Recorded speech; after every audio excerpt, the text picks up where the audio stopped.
하나님 말씀 로마서 12장 12절 소망을 품고 즐거워하며 환난을 당할 때 참으며 기도를 꾸준히 하십시오. 아멘. 지난주 4월 16일입니다. 4월 16일 한국 경기도 안산에서 세월호 참사 추모식이 있었습니다. 벌써요, 이 가슴 아픈 사건이 발생한 지 12년이 지났습니다. 12년. 이번 추모식에서 저의 눈에 들어오는 몇 개의 장면이 있었습니다. 먼저 12년 동안 줄곧 비워져 있던 한 자리가 채워졌습니다. 그 자리는 맨 앞자리, 그리고 정가운데에 배정된 자리입니다. 추모식을 진행하는 사회자는 마침내 오늘 그 자리가 대통령의 참석으로 채워졌다고 하면서 눈시울을 붉혔습니다. 국민의 생명과 안전을 최우선으로 해서 일을 해야 하는 국정 최고 책임자가 이날 추모식 행사에 참석했고, 비록 12년이라는 긴 세월이 지났지만 아직도 슬퍼하는 유가족들을 위로했습니다. 그리고 이날 추모식을 마치고 행사장을 떠나는 대통령과 마주한 사람들이 또 있습니다. 또 있어요. 사실 이 장면이 저의 시선을 떼지 못하게 만들었습니다. 잠깐 짧은 영상 하나를 보겠습니다. 스텔라 데이지 최신의 수색 10주기 전에 꼭 성사시켜 주십시오. 예산 저는 군인이나 경찰이 아닌 민간인이기 때문에 예산을 투입할 수 없다고 합니다. 9년 동안 그러고 있습니다. 대통령님께서 부디 성사시켜 주시길 다시 한번 부탁드립니다. 대통령. 상품 제주항공 참사 유가족입니다. 저희 1년 3개월 동안 아직 아버지 장례도 다 못 치렀어요. 지금 국가수 안 치르고. 유가족이 살 수 있도록 좀 해주십시오. 아직도 유해가 계속 나오고 있습니다. 오늘 또 이만한 유해가 나오고 있습니다. 그리고 조사를 위한 예산이 있어야 조사를 할 거 아닙니까? 그 큰 참사에 지금 2년 4개월 동안 구속도 아무도 안 됐고 조사도 하나도 안 됐고 저희 어떻게 살아갑니까? 저 아버지, 어머니, 남동생 돌아가셨고 거기는 아내와 아들 둘 잃었습니다. 제발 유가족이 좀 살아갈 수 있도록 해주십시오. 그리고 잊지 말고 기억해 주십시오.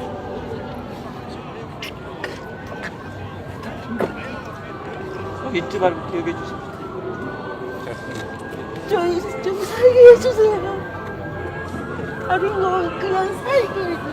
저희 집에 가게 해주세요. 아직 무한공항에 다 살고 계세요. 거기서 텐트에서 집에 돌아가게 해주십시오. 잘 챙겨주십시오. 저희 이천 참사에 이신 가족들 한 분도 안 남게 해주세요. 퇴장하는 대통령의 발걸음을 멈추게 만든 사람들은 사고로 가족을 잃은 다른 유가족들입니다. 다른 유가족들. 2017년 3월 31일입니다. 26만 톤의 철광석을 실은 화물선박 스텔라 데이지호가 남대서양을 항해하던 중에 침몰합니다. 선원 가운데 24명 중 22명이 배와 함께 바다에 가라앉았습니다. 노후한 배를, 오래된 배를 제대로 관리하지 못한 선사의 책임이 주요 원인으로 판명되었습니다. 근데요, 아직도 9년이란 세월이 지난 지금도 구조 작업, 실종자 수색, 그리고 사고 원인에 대한 책임 공방이 이어지고 있습니다. 1995년도에 한국에 계셨던 분이라면 아직까지도 기억 속에 선명하게 남아있는 큰 사고가 있습니다.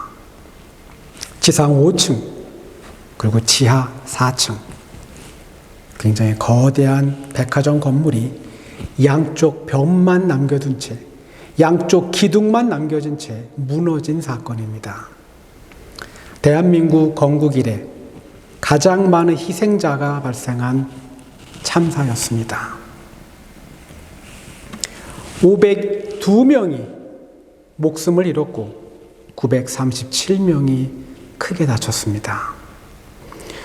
유가족들은요, 사고가 일어난 6월 29일이 되면 서울시 서초구에 위치한 위령탑에 모여서 추모식을 연다고 합니다. 비록 사건 발생 30년이 지났지만 가족을 잃은 사람들은 아직도 그날을 잊지 못하고 있습니다. 작년 얼마 되지 않았습니다. 2024년 12월 29일입니다. 제주항공 비행기가 무안공항에 착륙하던 중에 활주로를 갑자기 이탈하고 콘크리트 벽과 충돌하는 사고가 발생합니다. 탑승자 181명 중에 179명이 목숨을 잃습니다. 공식적인 유해 발굴은 이미 오래전에 중단되었습니다. 끝났어요. 근데요, 유가족들은 아직도 현장을 떠나지 못하고 있습니다. 아이를 잃은 한 어머니가, 딸 아이를 잃은 한 어머니가 공항 쓰레기장 근처에서 아이의 시신을 찾았기 때문입니다.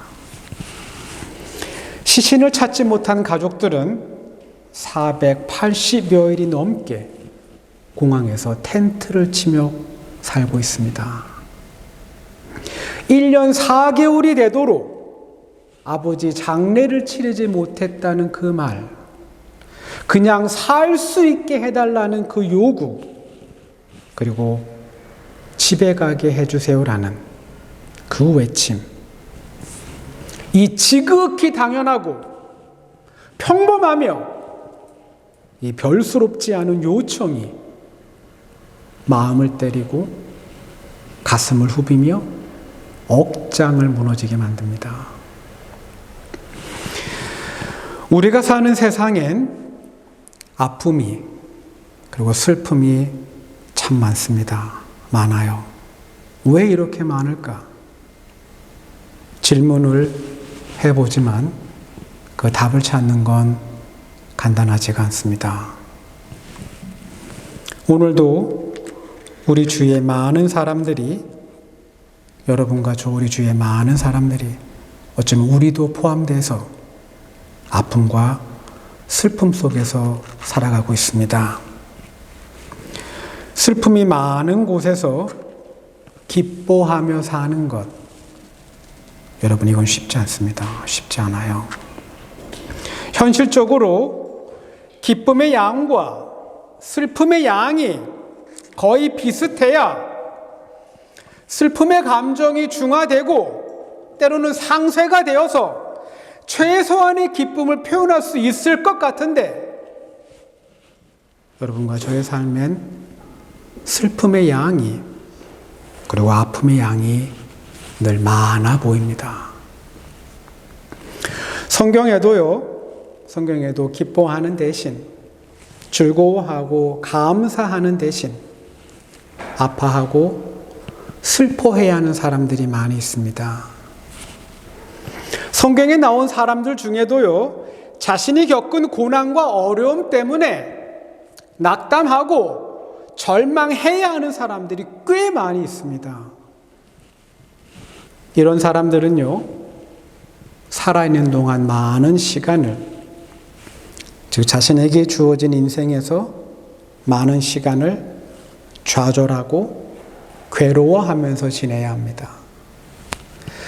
자신에게 주어진 시간 중에서 많은 시간을요, 애태우고 슬퍼하는 데에 그들의 시간을 사용해야 합니다. 왜냐하면 그들의 인생에 닥친 시련이 너무나 가혹했기 때문입니다. 예를 들어 구약 성경에 기록된 사람들 중에 요셉 그리고 다윗이 있습니다. 신약 성경에서는 여기에 해당하는 가장 대표적인 사람은 사도 바울이 될 겁니다. 사도 바울. 이 세 사람 모두에게 비슷한 공통점이 있습니다. 이들 모두 자의반 혹은 타의반으로 자신이 살던 고향을 떠나 외국에서 나그네로 있었던 사람들입니다. 요셉과 사도 바울은 감옥에 갇히는 수감 생활을 경험합니다. 그리고 다윗과 사도 바울은 국가 공권력의 타겟이 된 적이 있습니다. 저는 이 세 사람 중에서 가장 불행한 사람을 꼽으라고 하면, 그래서 기뻐하고 감사하기보다는 자신의 인생에서 많은 시간을 슬퍼하는 데에, 괴로워하는 데에 허비되어야 되는 사람을 한 사람을 꼽으라고 하면 저는 사도 바울을 선택할 겁니다. 사도 바울. 제가 사도 바울을 선택한 이유는 요셉과 다윗 그리고 사도 바울의 삶의 궤적이 굉장히 비슷하지만 그들의 끝은 상당히 달랐기 때문입니다. 달랐어요. 요셉과 다윗의 마지막은 총리 그리고 왕으로 끝이 나지만 사도 바울은 순교로 그의 삶이 끝납니다. 수명을 다하고 삶을 마치는 것과 더 살 수 있음에도 생의 마지막이 결정되는 건 비교될 수 없습니다. 비교될 수 없어요.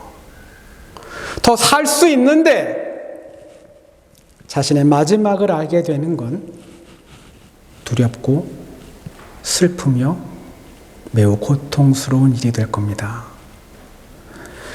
여러분도 알고 있듯이 신약 성경의 대부분은 사도 바울의 서신으로 채워져 있습니다.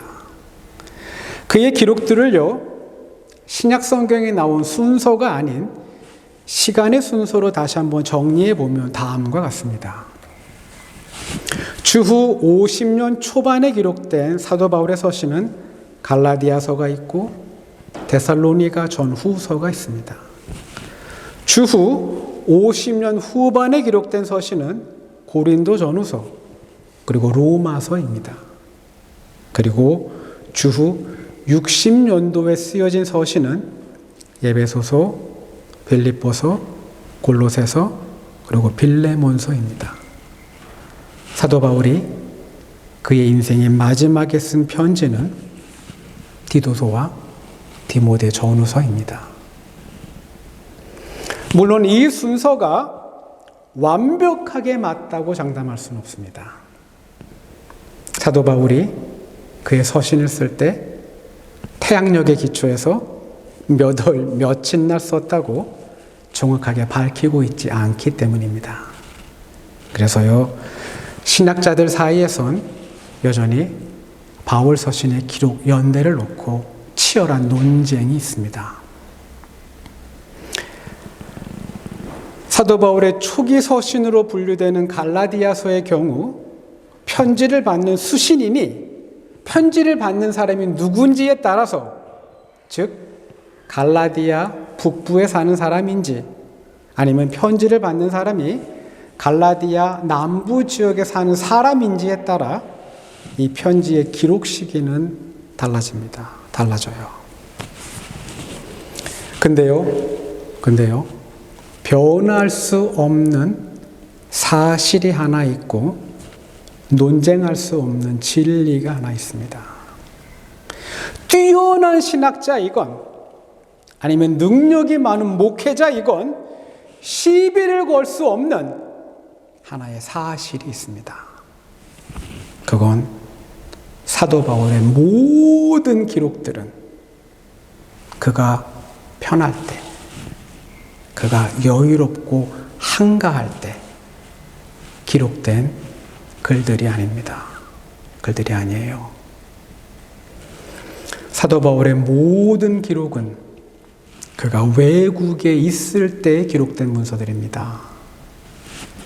사도 바울이 외국에 나가서 전도할 때, 아니면 그가 외국에 있는 감옥에 갇혀 있을 때 그의 모든 편지들은 기록되었습니다. 여러분과 저, 우리 모두 외국에서 사는 사람들입니다. 이 낯선 땅에서 먹고 사는 것도 힘든데 글을 쓴다? 이건 쉬운 일이 아닙니다. 이건 결코 쉬운 일이 아닙니다. 고린도후서 11장 23절에서 27절에는 사도 바울이 직면했던 위험, 그리고 그가 경험했던 고난과 어려움이 매우 상세하게 기록되어 있습니다. 어쩌면 사도 바울은 강도 만난 그날 저녁에 물에 빠져 죽을 뻔한 그 다음 날에, 그리고 유대인들에게 붙잡혀서 실컷 두들겨 맞고 몇 주 누워 있는 그 다음 날 그의 편지를 기록했을지 모릅니다. 더구나 그의 편지 가운데는요, 옥중서신이 있습니다.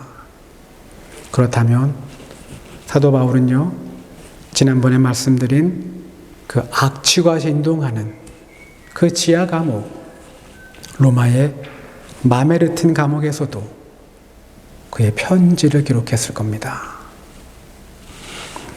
그의 인생에서 가장 치열했고 가장 힘들었으며 외국에서 살면서 나그네로 가장 외롭고 비참할 때 그의 편지들은 기록되었을 겁니다.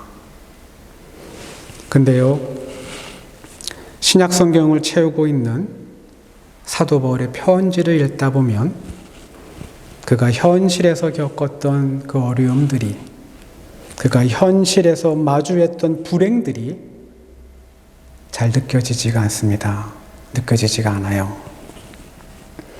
그가 처한 현실은 굉장히 어둡고 암울했지만 그의 글은 그의 현실을 담고 있지 않습니다. 사도 바울이 개척한 교회 중에 고린도 교회가 있습니다. 고린도 교회. 고린도는요, 그리스 중남부에 위치한 항구 도시입니다. 사도 바울은 근처 아덴에서 심하게 냉대를 받습니다. 그리고 법정까지 끌려가는 수모를 경험해요. 근데요, 다시 용기를 내고 그는 고린도로 내려와서 교회를 세웁니다. 근데 얼마 지나지 않아서, 교회를 세우고 얼마 지나지 않아서 고린도 교회 안에 분쟁이, 심각한 갈등이 터집니다. 교인들 안에요, 아볼로파, 베드로파, 그리고 그리스도파, 그리고 바울파가 생긴 겁니다.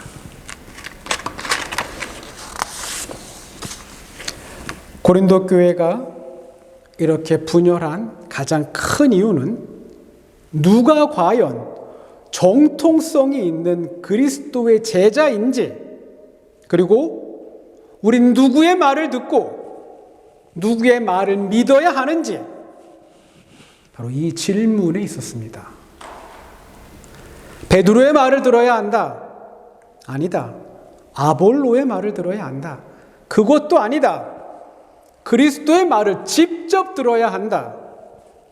이게 바로 고린도 교회에서 터져 나온 주장들입니다. 사실 이 같은 주장을 하게 된 숨은 이유가 있습니다. 그 이유는 바로 고린도 교회 교인들이 사도 바울의 사도 권위를 인정하지 않았던 겁니다.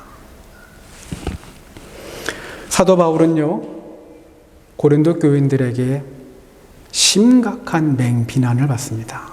비난을 받아요. 고린도후서 10장 10절입니다. 바울의 편지는 무게가 있고 힘이 있지만 직접 대할 때에는 그는 약하고 말주변도 변변하지 못하다. 바울이 글은 어떻게 잘 쓰는지 모르겠지만 실제 그의 모습은 그렇지 않다는 겁니다.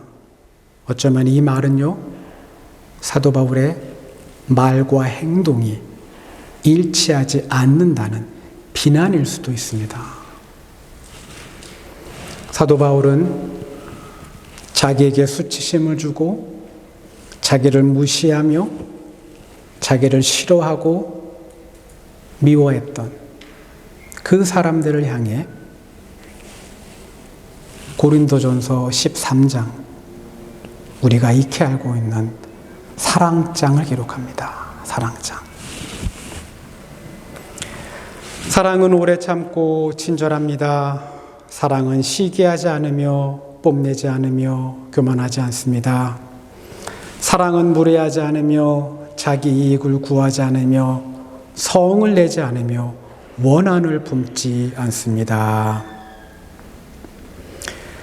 마치 사도 바울의 글은요, 어느 소설가가 작품을 위해 복잡한 도시를 벗어나 고즈넉한 시골 마을에 내려가서 깊은 사색을 하며 매우 평온한 상태에서 글을 작성한 것 같습니다. 사도 바울의 글에는 그가 당한 슬픔이, 그리고 그가 경험한 절망이 보이지 않습니다. 어떻게 이게 가능할까? 그 답이요, 로마서 12장 12절에 나옵니다. 이 간단하고 간결한 한 문장에 그 답이 있습니다. 소망을 품고 즐거워하며 환난을 당할 때 참으며 기도를 꾸준히 하십시오. 여러분, 이 한 문장을 다 볼 필요 없습니다. 앞에 나온 첫 세 단어만 주목하면 됩니다. 사도 바울의 글에는 어둠 대신 빛이 가득합니다. 그의 현실 속 삶은 고단하고 아프며 슬픔으로 가득 차 있지만 그의 글에는 절망이, 그리고 아픔이 보이질 않습니다. 사도 바울이 고난을 겪는 중에도 그가 기뻐할 수 있는 이유는, 그가 불행을 경험하는 중에도 그가 즐거워하고 감사할 수 있는 이유는, 그 이유는 바로 사도 바울에게는 소망이 있었기 때문입니다. 소망.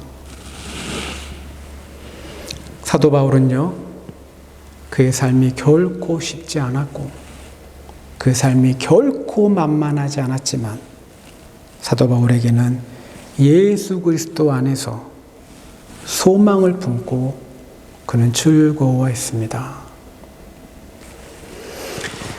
지금 내 마음속에, 지금 여러분들의 마음과 제 마음속에 즐거움이 없고 지금 내 삶에 기쁨이 없다면 여러분, 그건 나에게 소망이 없다는 이야기입니다.